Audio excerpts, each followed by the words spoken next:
There we go. There we are. Now we're recording. So good evening, everyone. I am Mrs. Cook, the assistant principal here at Westward Elementary. And thank you for joining us for our Title I annual meeting. And this is the meeting that we have every year. And we'll talk about several things on the agenda. For example, what Title I is, how we came to be a Title I school, so on and so forth. Do I go up, left, right, touch? Oh, wait. Oh, no. Mrs. Cook does not use this very often. Help me. Help me. Yeah, keyboard. Keyboard was better, you're right. You probably just press the arrow for this. There we are. Did it go? Yeah. Okay. So Thank you left and right buttons. Thank you. All right, so the purpose of our meeting is we have the ESSA, which is the Every Student Succeeds Act, which is a federal law, and it requires Title I schools to have a meeting every year to explain to parents about Title I programs and what your rights are as parents and other school requirements. And all families are encouraged to give your input and ask questions. So we will have a chance to ask questions. If you have questions during the meeting, also please don't hesitate to raise your hand, stop, and we'll do our best to answer your questions. So basically, what is Title I? Again, it's a federal law that grants money to select schools, and we're going to talk about how we became a Title I school. And also, the reason that the federal government gives us money is to help our students meet their educational needs and goals, provide staff with professional development, and to support school and family partnerships, which is a big thing at Westward. We love to have our families as partners. So how does a school become a Title I school? A school has to have at least this right here is free and reduced percentage lunch threshold of 70% at elementary schools or combination schools. And combination schools are, some schools are K-8 schools. And so at Westward, we are currently at 93.3% free and reduced lunch. So we do qualify for Title I schools and 67% for high schools. And what does it mean to be a Title I school? Again, the district provides each school funds for the school year for the education of the students, for development of the staff, so on and so forth. But the Title I provides us additional funds per student in order to ensure our student success and that our teachers are getting professional development they need to have the best instructional practices. So as it says here, our funds are concentrated in instruction for students, professional development for teachers, and activities to strengthen our partnerships with families. And we'll talk about some of those activities soon. And what does it mean for our school? So basically, as parents of a Title I school, you have rights. So rights for parents and families to be informed and involved at our Title I annual meeting, which is what we're having tonight. Decision-making committees, stakeholder input meetings like our SAC meetings, and again, like meetings tonight. Parents' right to be involved. Parent-family engagement plan, which we will go over tonight. School parent compact, which we will go over tonight. And parents' right to know notifications, which we will also review this evening. School Title I programs benefit everyone involved, students, teachers, families. And that's why we continue to work with Title I, and they continue to provide us with funds.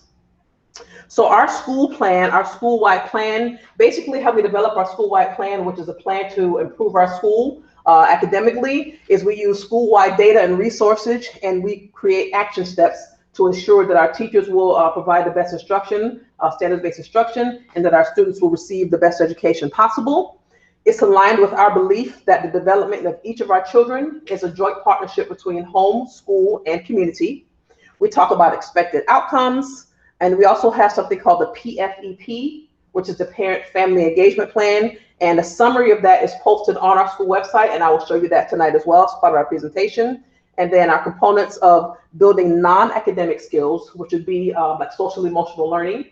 So our teachers are well versed on that. And also a school-based team, which is a team that helps to reconvene to talk about the needs of our students and discuss the best way to service them. And also post-secondary opportunities, which is mainly for our older students, not necessarily elementary level. These pictures are from last year or year before, and we hope to get back to some of these activities where we're able to have our families on campus more rather than having the virtual meetings. So hopefully we'll be able to get back to that soon. All right, so our school-wide plan, hopefully this works, Lord have mercy. Ooh, it worked. All right, so it's 34. Share this tab instead. See the white button. There we go. Thank you. So it's a 34-page document. We're just going to look at some of the basic information which talks about the data that we looked at in order to come up with the outcomes that we want and to come up with the goals for our plan. So we did have a very grim year last year due to the pandemic, where all of our students missed a lot of instruction because some students were, well, everybody was at home for a long time. And so the instruction was a little bit different. So it all took some getting used to for all of us. But basically in ELA, less than 30% of our third or fourth graders mastered the skills needed to be proficient on our winter diagnostic. And then there's some more information here. Some of our fourth grade classes experienced changes in teachers, like 5 times between August 20 and February 2021. So that was a huge impact on our fourth graders to having gone through so many changes with teachers. So this just talks about some of the root causes for some of the academic decline that our students have had. And then we talk about ways that we're going to improve it. For example, communication with our parents. As you know, we have meetings, you'll get a call out, you'll get a text message, and you'll get an email. We try to refrain from so many call outs because if you're like me, sometimes you get so many phone calls and you're like, decline. But if I get a text message about something going on in my child's school, I'm definitely going to read it, and I'm definitely going to read that email. So we do our best to communicate with our parents in as many ways as possible. So again, the link to this document is included on our website. If you go to Westward Elementary's website, there's a tab entitled Students and Parents. And under that, there's lots of information for students and parents, like our school-wide plan, like our student parent compact, which we'll go over, and so on and so forth. So just wanted to share that with you. Oh, this is getting easy. I love it. And Mr. Brooks, Lord, Mr. Brooks is gonna help me here because Mr. Brooks is our numbers man. But basically, this right here, these were our 2019 scores, and I believe these were our diagnostic scores for 21. I believe this was because on our other matrix, those are our diagnostic scores. So as you can see, our third graders from 2019, they improved from 25% proficiency in reading to 31%. So we went up there, but as you see, we took a huge. Oh, no, that's FSA. That's FSA. That's actually. This is FSA. It's actual FSA score. Yeah. So yeah, we took a huge hit, especially with math. Yes. And believe it or not, third grade was probably one of our best looking grades. So as we're going to look at our fourth grade achievement, our students lost a lot of ground.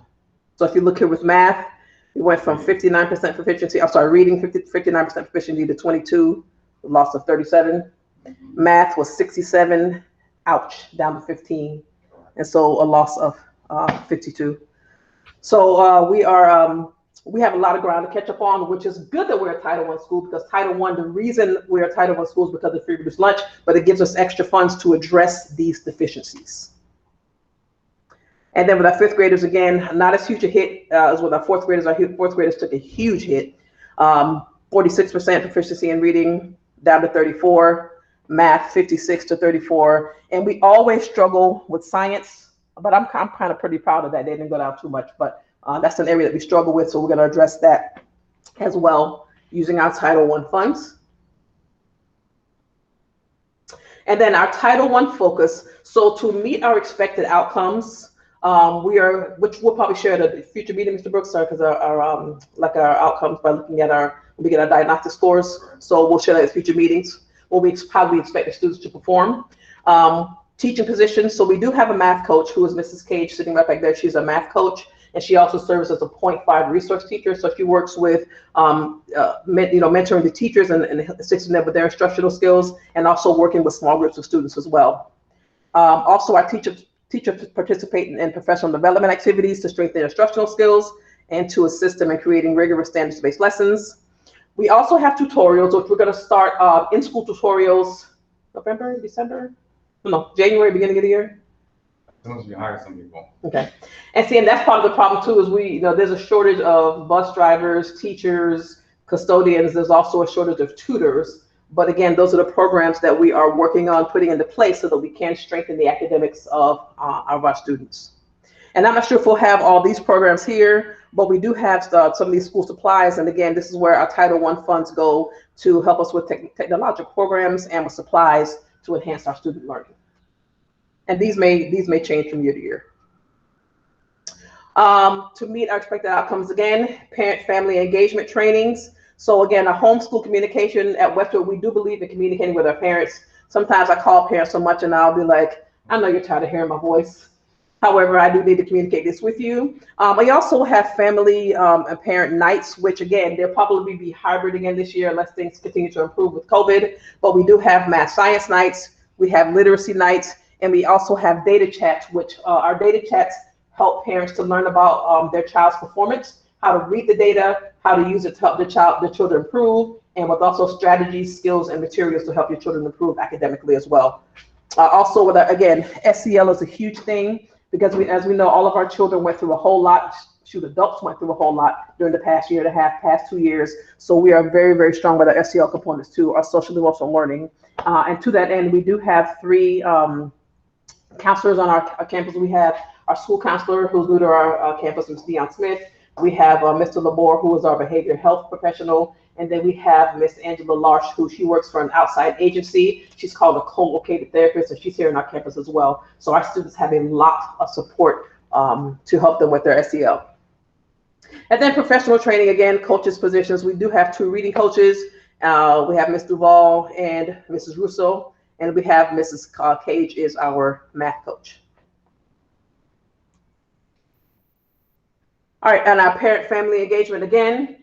Research shows that when parents and families are involved in the children's learning, so children know that the home and school are working together. You know that I'm going to call mom, call dad, call grandma, and we're going to communicate that students earn better grades, do better on tests, attend school, and one of the most important is continue their education after high school graduation. So we want to get them through school, get them to high school graduation, and again, get them to post graduation opportunities. All right, so our parent-family engagement plan is shortened to PFEP. And again, you will see a link to this on our Westward School website. Again, you go to the Student and Parents tab, and under that, there's a Title I tab, and all of our Title I information is there. It describes how we involve families in their students' education, written input of our school's families and staff during the stakeholder input meetings like tonight, and shared during SAC, which we're gonna do that tonight. We're gonna share the PFEP. And then we do have the summary. Now, PFEP itself is a long document, like 30-something pages, maybe even more, but the summary is literally like a page and a half, and it'll give you an idea, and we'll look at that as to what our parent-family engagement plan looks like. So here is our, oh, shoot. What? No, but it's not, that's my own document. That's my own document, never mind. Oh, 'cause I'm logged in. Never mind. Okay, but I assure you it is there. So if you look at our parent-family engagement plan summary, it is on our school website. It has our Westward's mission statement, and again, oh, I'm sorry. Thank you. And again, it's our belief that we work together, home, school, and community to better the education of our students.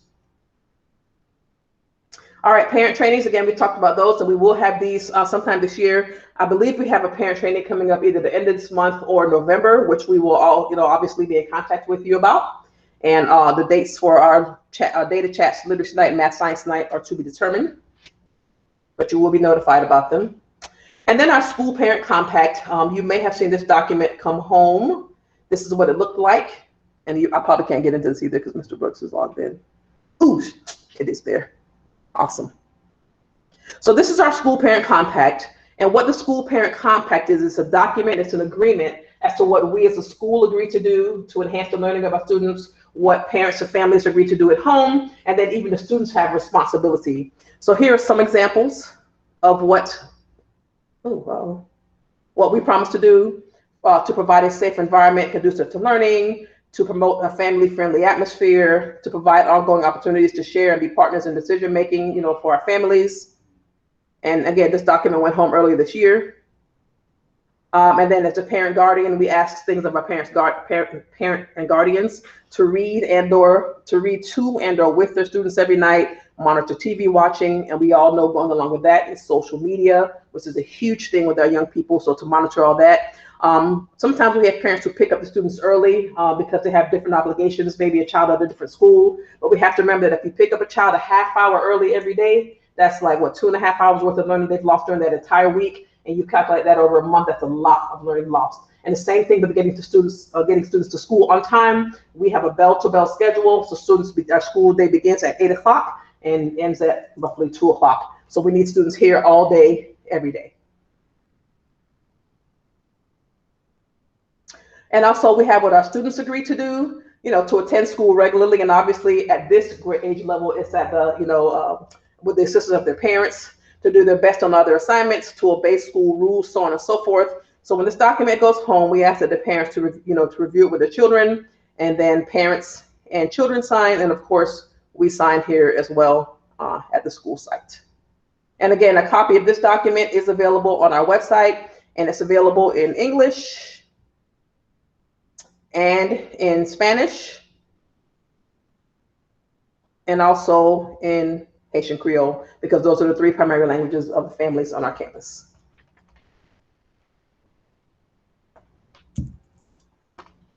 Any questions so far? And also, when you get the school parent compact, we would love for our parents to give us their input, to give us ideas. So when you look up on the site and you get a copy of it and you have suggestions to change it, please contact me or Mr. Brooks via email. Let us know, and we'll be happy to have that discussion and update our school parent compact. All right, parents' right to know, and actually you will have some information coming about this actually this week. Families have to.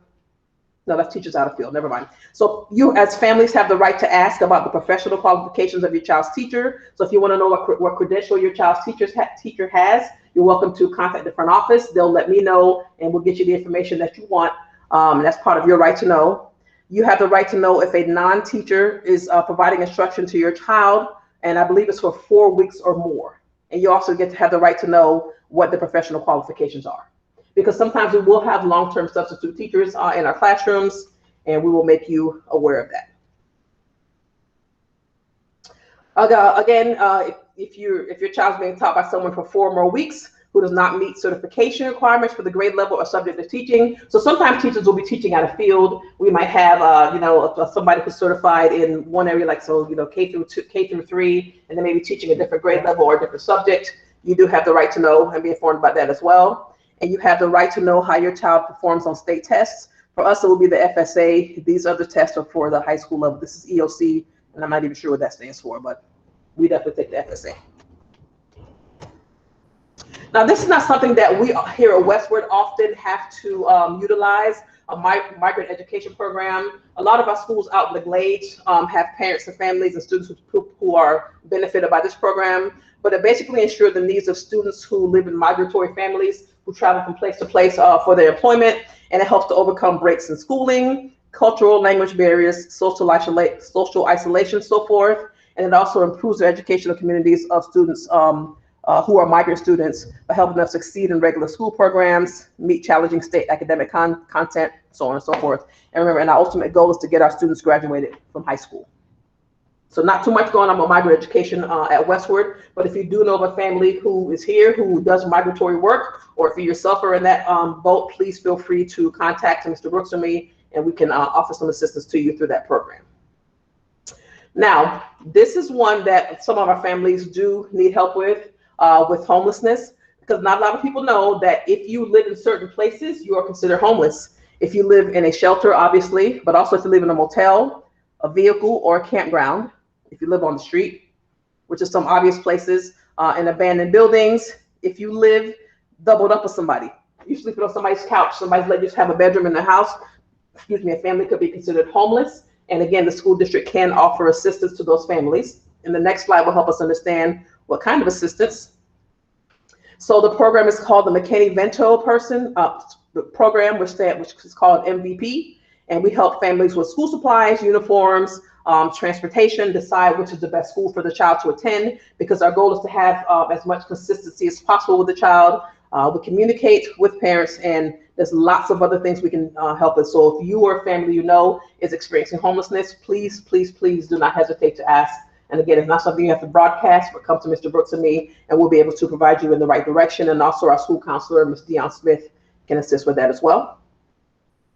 And then here is our MVP contact information. And if you need it, we will provide it for you. So That's a lot in a nutshell. So again, if you have any questions now, or if you come up with questions later, so does anyone have any questions now? Any comments about the information presented? Mrs. Collins? Yeah, I just had a quick question. Yes. I see that most of the focus is geared toward 3rd and 5th grade students. What about the lower level? Yeah, 3rd through 5th. And it's interesting you say that because there are, we actually got a new curriculum for the district for our K through 2 students, because the district has also seen the need to now build those more firm foundational skills at K through 2. So they have a K through 2 benchmark system, which is a truly rigorous, involved reading program that started out this year. So our teachers received extensive training during the summer. Some teachers are still going through the training now. The APs get ready to go through training so that we're all well-versed with this new program that is going to build the foundational reading skills of our students. More fun is happening.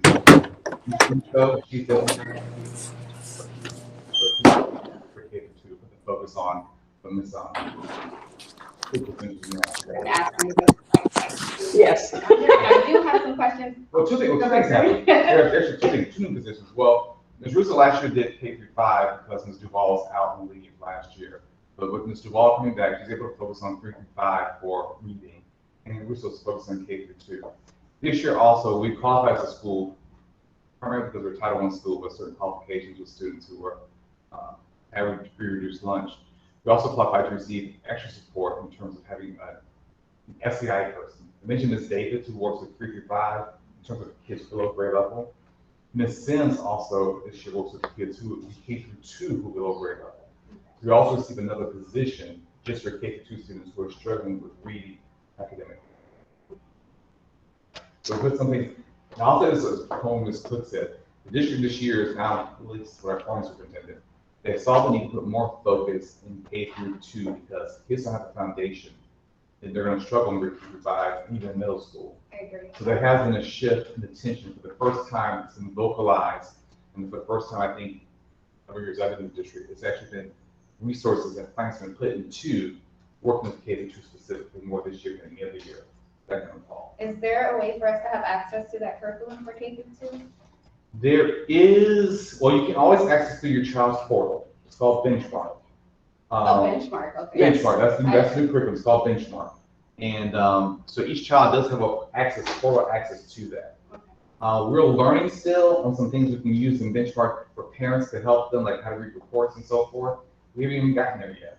It's so new to us. We're still learning it. Actually, we have PD today for our kindergarten teachers. And we're going through PD ongoing, professional development ongoing. So hopefully we'll be getting there in terms of helping you understand what you can do as a parent to get access to it and how to read it. But we're still learning it ourselves right now, to be honest with you. And I know your concern is K through 2, but before you blink your eyes, and all your babies will be in 3 through 5. No, and that's not, honestly, and I was gonna talk about it after record. That's not my concern. I just kind of noticed some of the work that he's bringing home as a 2nd grader is for kindergarten. Pre-K, like tracing your letters, you know? Yes, and I had some good offer. Just go. Okay, all right, but and that's a great concern. But I was going to say also that our 3rd through 5th graders, the benchmark program will be implemented for 3 through 5 next school year, I believe. Okay. Next school year, yeah. Yeah. Okay, so what I did now, I went over here. I want to show you how to get to all the stuff I was telling you about for our Title I. So basically, you go to our school's website, palmbeachschools.org, and then there's a tab over here that says schools, and then you go down to Westward Elementary. Yep, save the best for last. And then this tab right here that says students. Oh, I gotta do it again. Okay, there we go. Students and parents. And then over here, you'll see, like, for example, there's our FY22 School Parent Compact, the document that talks about the school, child's, and parents' responsibilities to ensure academic success, or at least to seek academic success. Here's your FY22 Title I Parents' Right to Know. And then down here, Title I information. I'm gonna share another tab. Oh, there we are. And then again, here's some more.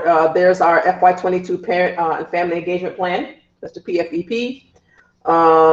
Again, Parents' Right to Know. This is the recording of this meeting last year, but after tonight, tomorrow, the meeting for the recording for tonight's meeting will be up.